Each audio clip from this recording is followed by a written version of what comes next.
ഈ പറഞ്ഞ അധ്യാപകർക്കെതിരെ നടപടി സ്വീകരിച്ചില്ലെങ്കിൽ ശക്തമായ സമരവുമായി SFI ഒരു വരവും കൂടി ഈ പ്രസന്റേഷൻ സ്കൂളിലേക്ക് വരും.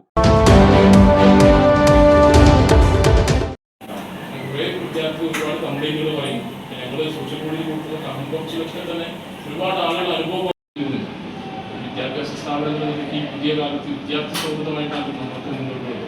വിദ്യാർത്ഥി സംഘടന ആണെങ്കിൽ ഒരു സ്ഥാപനത്തെ നശിപ്പിക്കാനോ ഈ സ്ഥാപനത്തെ ഇല്ലാതാക്കാനോ അല്ല.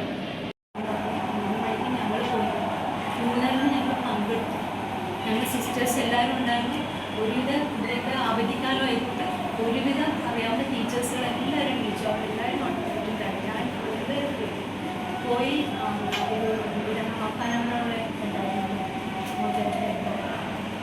വിഷയവുമായി ബന്ധപ്പെട്ടുകൊണ്ട് ഞങ്ങൾ ഈ സ്കൂളിന്റെ പ്രിൻസിപ്പളുമായിട്ടാണ് ചർച്ച നടത്തിയത്. ഞങ്ങൾ ഉന്നയിച്ചിട്ടുള്ള കാര്യങ്ങൾ പ്രിൻസിപ്പൾ അംഗീകരിക്കുന്നുണ്ട്. കഴിഞ്ഞ ആനുവൽ ഡേയുമായി ബന്ധപ്പെട്ടുകൊണ്ട് വിദ്യാർത്ഥിയെ ഈ ക്യാമ്പസിനകത്ത് പ്രവേശിപ്പിച്ചിട്ടില്ല എന്നുള്ളതും അതോടൊപ്പം തന്നെ നേരത്തെ പറഞ്ഞിട്ടുള്ള MSc വിഷയവുമായി ബന്ധപ്പെട്ട പരീക്ഷ ഇവിടെ എഴുതിയിട്ടുണ്ട് എന്നുള്ള വിവരവും ഇവർ അംഗീകരിക്കുന്നുണ്ട്.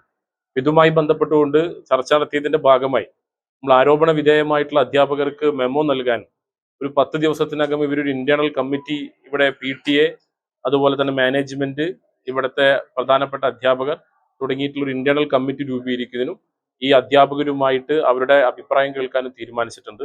അതിന്റെ ഭാഗമായി ഈ അധ്യാപകർക്കെതിരെ നടപടി ഉണ്ടാകും എന്നുള്ള ഉറപ്പാണ് ഈ സമരത്തിന്റെ ഭാഗമായിട്ട് SFIയുടെ പ്രതിനിധികളുമായി നടത്തിയ ചർച്ചയുടെ ഭാഗമായിട്ട് നൽകിയിട്ടുള്ളത്. ഈ അധ്യാപകരെ അന്വേഷണത്തിന്റെ ഭാഗമായിട്ട് മെമ്മോ നൽകി ഇവരുടെ അഭിപ്രായം തേടിയതിനു ശേഷം മാറ്റി നിർത്താൻ വേണ്ടിയിട്ടുള്ള തീരുമാനം ഉണ്ടാകും എന്നുള്ളതാണ് പറഞ്ഞത്. SFI ഇപ്പോൾ ഇവിടെ അവര് ചോദിച്ചിട്ടുള്ള സമയം 10 ദിവസമാണ്. അപ്പൊ SFIയെ സംബന്ധിച്ചിടത്തോളം തേജസ് എന്ന് പറയുന്ന 8ാം ക്ലാസ് വിദ്യാർത്ഥിക്ക് നീതി ലഭിക്കുന്നത് വരെ ഏതറ്റം വരെയുള്ള സമരങ്ങളിലും SFI ഉണ്ടാകും എന്നുള്ളതാണ്. അതിന്റെ ഭാഗമായി ഈ ഒരു പ്രതിഷേധ സമരം എന്നുള്ള നിലയിൽ ഇപ്പൊ അധ്യാപകരുടെ ഭാഗമായി അവർ നൽകിയിട്ടുള്ള ചോദിച്ചിട്ടുള്ള 10 ദിവസ സമയം ഞങ്ങൾ അവർക്ക് വേണ്ടി അനുവദിക്കുന്നുണ്ട്. 10 ദിവസം അവര് അനുവദിച്ച സമയത്തിനുള്ളിൽ ഈ പറഞ്ഞ അധ്യാപകർക്കെതിരെ നടപടി സ്വീകരിച്ചില്ലെങ്കിൽ ശക്തമായ സമരവുമായി SFI ഒരു വരവും കൂടി ഈ പ്രസന്റേഷൻ സ്കൂളിലേക്ക് വരും. ആ വരവിനെ തടുക്കാൻ ഒരു ശക്തിക്കും കഴിയില്ല എന്നുള്ളതാണ് ഞാൻ കൂടെ സൂചിപ്പിക്കാനുള്ളത്. ഇതിനോടൊപ്പം തന്നെ പോലീസിന്റെ ഔദ്യോഗിക സംവിധാനം ഉപയോഗപ്പെടുത്തിയിട്ടുള്ള അന്വേഷണവും വേഗത്തിലാക്കണമെന്നുള്ളത് CI ഉൾപ്പെടെ ചർച്ചയുടെ ഭാഗമായിട്ടുണ്ടായിരുന്നു. അവരോടും SFI എന്നുള്ള നിലയിൽ ഞങ്ങൾ ആവശ്യപ്പെട്ടിട്ടുണ്ട്.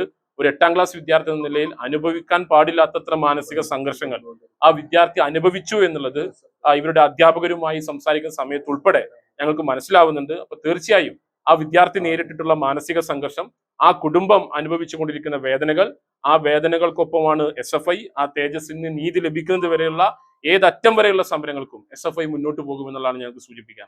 അൽ സലാമ ഐ ഹോസ്പിറ്റൽ സേവനത്തിന്റെ 20ാം വർഷത്തിലേക്ക് 21 ലക്ഷത്തോളം സന്തുഷ്ടരായ ഉപഭോക്താക്കളും 2 ലക്ഷത്തോളം തിമിര ശസ്ത്രക്രിയകളും പൂർത്തിയാക്കിയ മലബാറിലെ ഏക കണ്ണാശുപത്രി. ലോകോത്തര നിലവാരമുള്ള ചികിത്സാ സംവിധാനങ്ങൾ, തിമിര ശസ്ത്രക്രിയ, ഗ്ലോക്കോമ, റെറ്റിന വിഭാഗം, കോർണിയ, ലേസർ ചികിത്സാ വിഭാഗം, contact lens clinic, optical, pharmacy, lab തുടങ്ങി നൂതന സാങ്കേതിക വിദ്യ ഒരുക്കിയുള്ള എല്ലാ നേത്രരോഗ ചികിത്സാ സൗകര്യങ്ങളും വിദഗ്ധരായ ഡോക്ടർമാരുടെ മേൽനോട്ടത്തിൽ.